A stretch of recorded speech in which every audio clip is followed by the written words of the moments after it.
Coming up in this episode of In Clear Focus. There's a lot of conversation today around the metaverse, obviously. A lot of people are talking about this.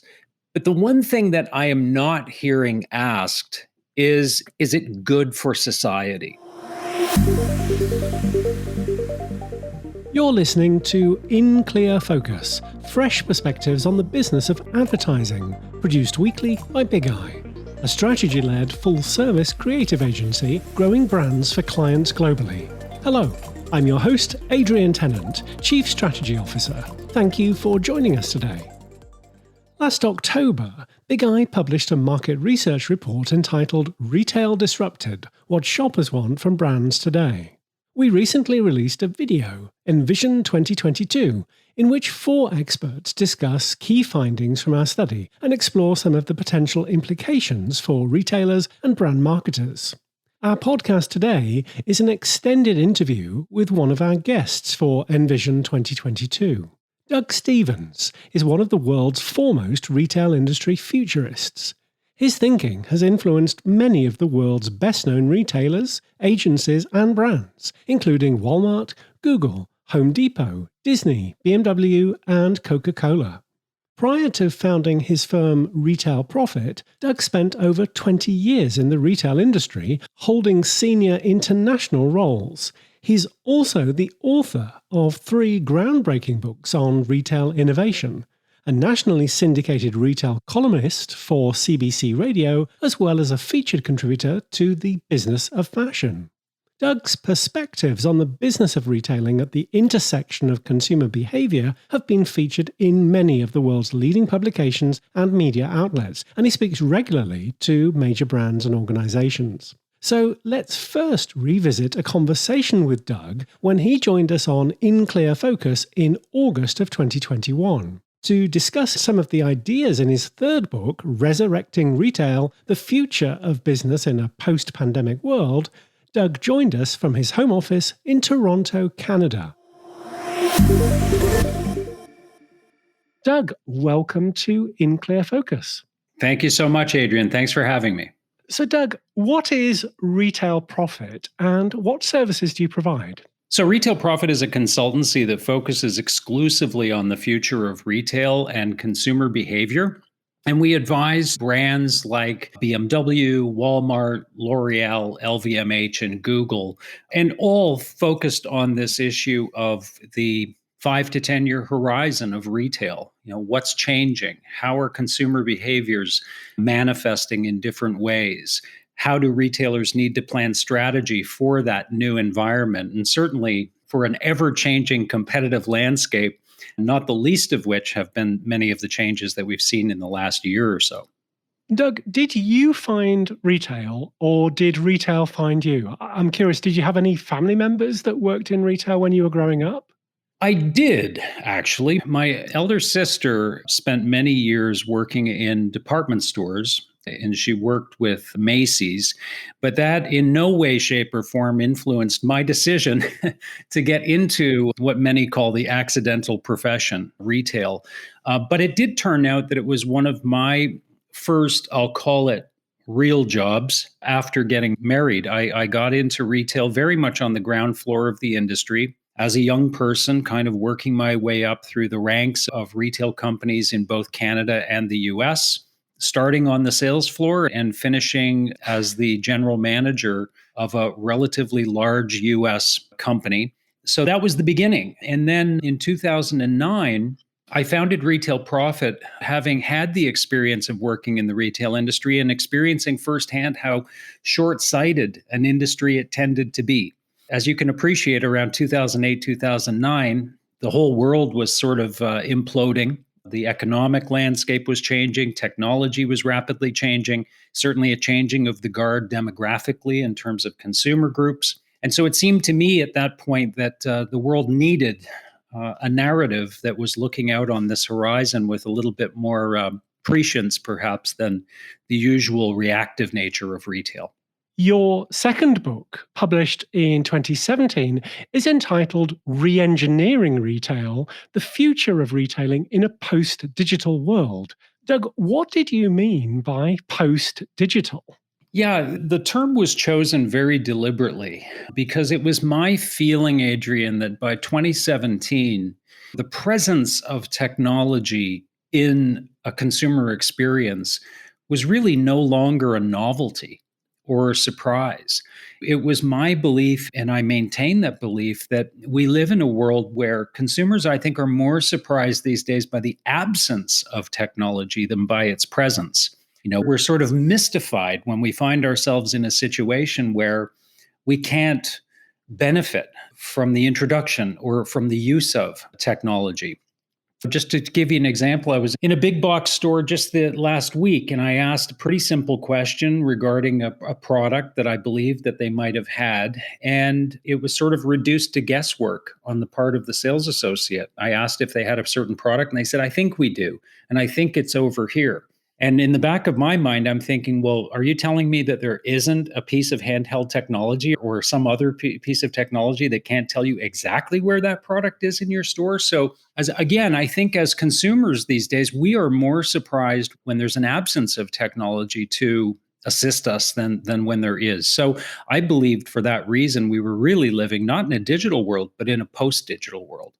One of the themes you introduced in Re-Engineering Retail and expand upon in your new book, Resurrecting Retail, is the idea of store as media. Now, as you know, one of the fastest growing areas of ad placement is in-store media, with retailers including Walmart, Target, and Kroger creating in-house solutions to offer ad space to CPG brands that they sell. But that's not what you mean, correct? That's correct. Yeah, that's not what I'm referring to.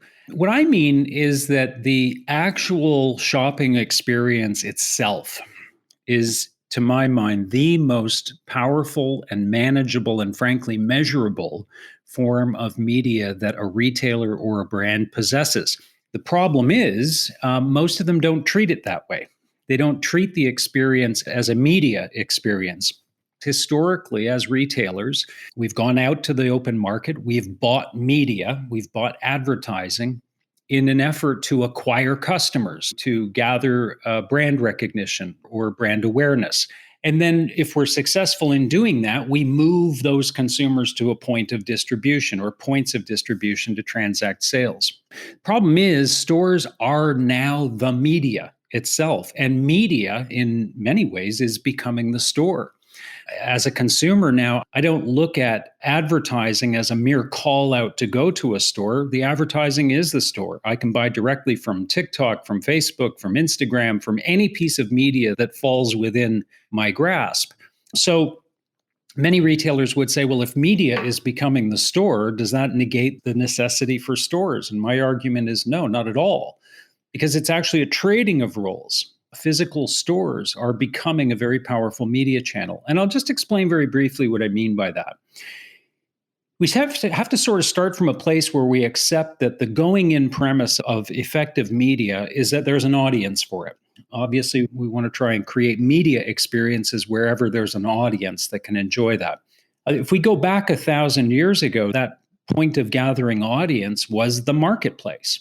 That was really the primary channel through which consumers got information, where they communed, where they connected with friends and family, and ultimately where they conducted commerce. Over time, that was displaced somewhat by other forms of media, whether it was print media, radio, television, and today, of course, digital is the campfire that we all gather around. But the problem is, digital is actually becoming prohibitive as a means of acquiring customers from a cost standpoint. There are brands today already that are saying, look, we just cannot afford to acquire incremental customers using digital media. The cost is too high. And in many cases, it exceeds the lifetime value of that consumer. So when I refer to stores being media, I'm certainly not talking about the networks that, as you mentioned, many retailers are putting in their stores to just inundate us visually and audibly with more and more advertising. I'm suggesting that the experience that I have in a Kroger is actually the most important form of media that Kroger can execute. So it's a different philosophy entirely. The Wall Street Journal recently reported that Amazon has plans to open several large physical retail locations in the US that will operate like smaller department stores. This could extend the company's reach in its sales of clothing, household items, electronics, and other categories. So, Doug, what's your take on this latest development from Amazon? Yeah, it's a really interesting development. It's one of those that when you read it, it's not surprising, but it's certainly interesting and compelling. And in a weird sort of way, one of the old credos in any investment community is that you try to determine where everyone is running to. And if you're smart, then you run in the opposite direction. And right now, the retail industry as a whole is running away from physical retail and running toward digital. So, what does Amazon do? Amazon takes exactly the opposite approach and they run toward the physical world. Now, this isn't Amazon's first foray into physical retail. Of course, they bought Whole Foods several years ago. They have opened Amazon Go stores, Amazon 4-star stores. And if we're being completely honest, their track record in physical retail isn't that extraordinary, really.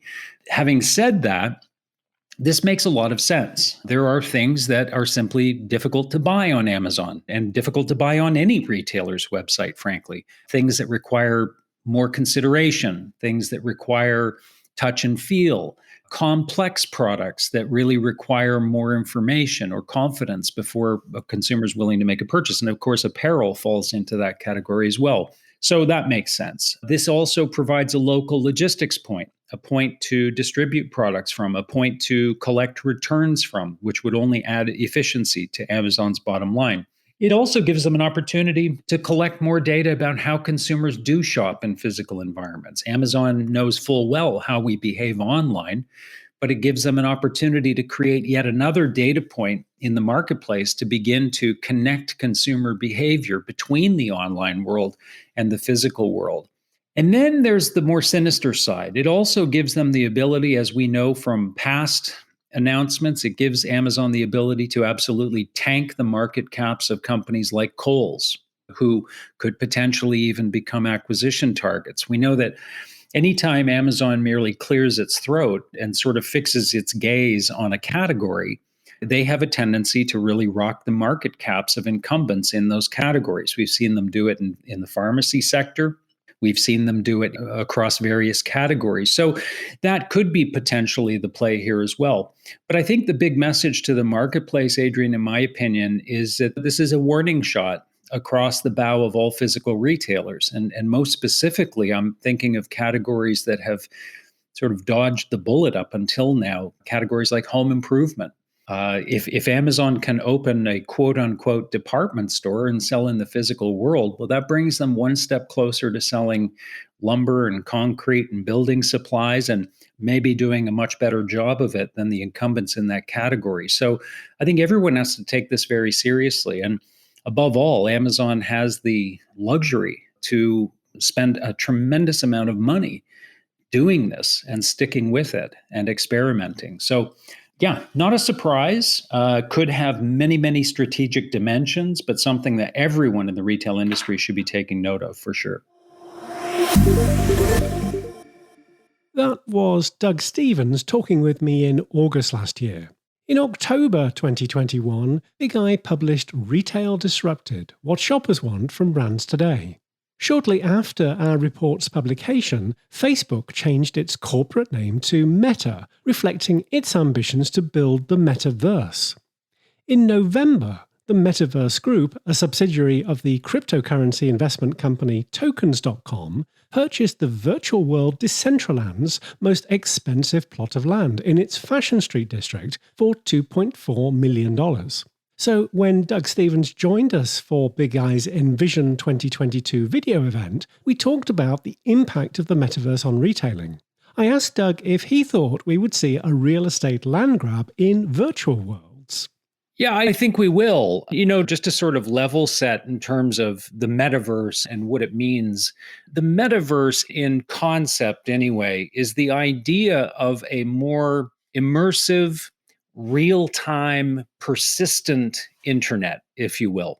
A series of connected worlds that we as users can sort of transport across. And Meta, would be one of those worlds within the metaverse. Now, in reality, we're at least, I would say, 5 to 10 years, perhaps even longer, away from the full sort of vision of the metaverse actually coming to be. But in the meantime, as you point out, there's a tremendous amount of speculation going on. And I think everyone sort of agrees that the metaverse is a logical sort of evolution of our relationship with online technology. Today we're able to interact, but we're not able to do so in a very real feeling way, in a very connected way. We're certainly able to shop online, but again, we have this barrier where we can't really experience things or interact with things before we buy them. And so I think there's wide agreement that this is a logical evolution, but nobody really knows how or how quickly all of this is going to play out. So we're seeing some early bets. And I sort of liken it, Adrian, to, if we go all the way back to the early 1990s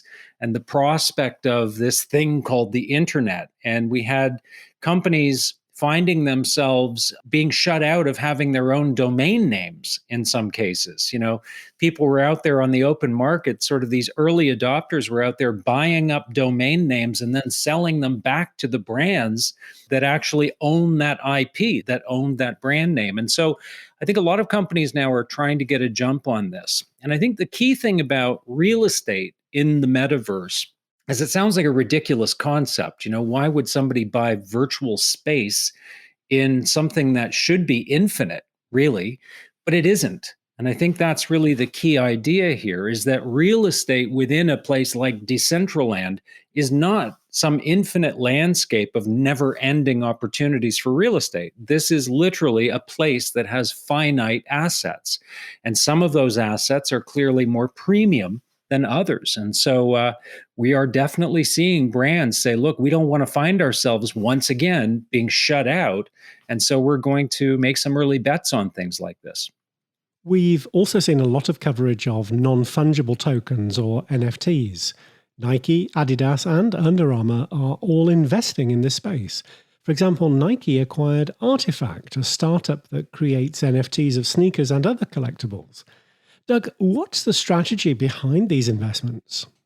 Well, again, I think there's a lot of poking and prodding going on right now. I think that there are a lot of very early bets being placed by brands that can afford to do so, to at least experiment and iterate around some of these ideas and concepts. I mean, I don't think anyone really understands at this point how big a market virtual apparel, for example, might comprise. Certainly, I think that most would agree that it's going to be, for the foreseeable future anyway, a fraction, a minute fraction of what the broader apparel market, the physical apparel market, might be worth. But it's logical to assume that as we see this metaverse constructed, as we as individuals spend more and more time in these virtual worlds, that the adoption of things like virtual apparel might start to make more and more sense.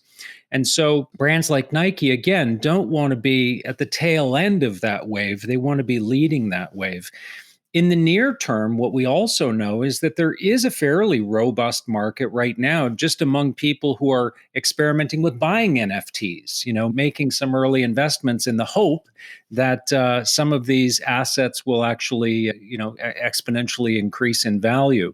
But I came across a quote about the gold rush, and it was essentially that the businesses that really made money during the gold rush were those that sold picks and shovels. It wasn't the miners that made the fortunes. And so I think that we're seeing a lot of brands now just riding this wave of novelty. If people are out there spending money on these assets as a novelty and they're experimenting with this, then I think a lot of brands are saying, why shouldn't we capitalize on this while it lasts? Let's take a short break. We'll be right back after these messages. Last October, Big Eye published a market research report entitled Retail Disrupted: What Shoppers Want from Brands Today. We surveyed consumers across America to find out how their shopping behaviors had changed as a result of the pandemic. In a special Big Eye video event, we're joined by 4 experts experts who reflect on the study's findings and explore the implications for retailers and brand marketers in 2022. It's logical to assume that as we see this metaverse constructed, as we as individuals spend more and more time in these virtual worlds, that the adoption of things like virtual apparel might start to make more and more sense. I think being channel agnostic and just making sure that you are, meeting your consumer where they are is important. To not think about channels as competitives to each other, thinking about them as complementary. When you're watching something as a live stream that's linear, there's no choice but to watch what's going on at that moment on the shopping television. I see NFTs as an invitation for consumers to join brands on a digital journey, and for brands to invite consumers to spend their cryptocurrencies and their time into building a relationship with the brand. For a lively discussion about the future of retail and marketing, watch Big Eye's ENVISION 2022. For details, go to bigeyeagency.com/insights. Each month, in partnership with our friends at Kogan Page, the Big Eye Book Club features interviews with authors who are experts in specific areas of marketing, consumer research, and customer experience. Our featured book for July is Future Ready Retail: How to Reimagine the Customer Experience, Rebuild Retail Spaces, and Reignite Our Shopping Malls and Streets by Ibrahim, a futurist retail strategist and designer. In Clear Focus listeners can save 20% on a print or electronic version of the book with exclusive promo code BIGEYE20. This code is valid for all products and pre-orders and applies to Kogan Page's free ebook offer. To order your copy of Future Ready Retail, go to koganpage.com. That's KOGANPAGE.com. Welcome back. You're listening to an extended interview with the retail futurist Doug Stevens, who was recently a guest on Big Eye's ENVISION 2022 video event. When we spoke previously, you characterized Amazon's rumored plans to open department stores as yet another way in which the company can collect data about consumer preferences and potentially disrupt incumbents in categories such as home improvement. In December, it was announced that the high-end UK department store chain Selfridges would be acquired by a Thai retailer and an Austrian property firm in a deal worth around $5.4 billion. Doug, what do you think this means for department stores in general and luxury brand retailing in particular? Yeah, it's a good question. And, Adrian, I'm not sure how much we can really infer from the transaction about the broader landscape as it applies to department stores. I wouldn't necessarily look at the Selfridges transaction and say, well, maybe department stores as a channel or as a concept are sort of turning a new corner and maybe they're on their way back to some sort of revival. I think, if anything, I would say Selfridges is really a bit of an outlier in the department store category in that I think they recognized very early on that the true power that they had as a brand and as a department store was in conveying experiences to consumers. It wasn't about products necessarily. It was more about how do we wrap up all of our categories into an experience that consumers enjoy. And certainly, I think they led the way in that respect. And I've pointed to them many times over the years as being exemplary in terms of their ability to design and execute experiences. So I think, if anything, it really speaks to that. It speaks to the idea that any brand, if you are able to design and construct and execute brilliant customer experiences and really pump equity into your brand through doing that, that you do add value, regardless of channel. Doesn't matter if you're a department store, a standalone merchant, a specialty merchant, or a hypermarket. It's really about experiences.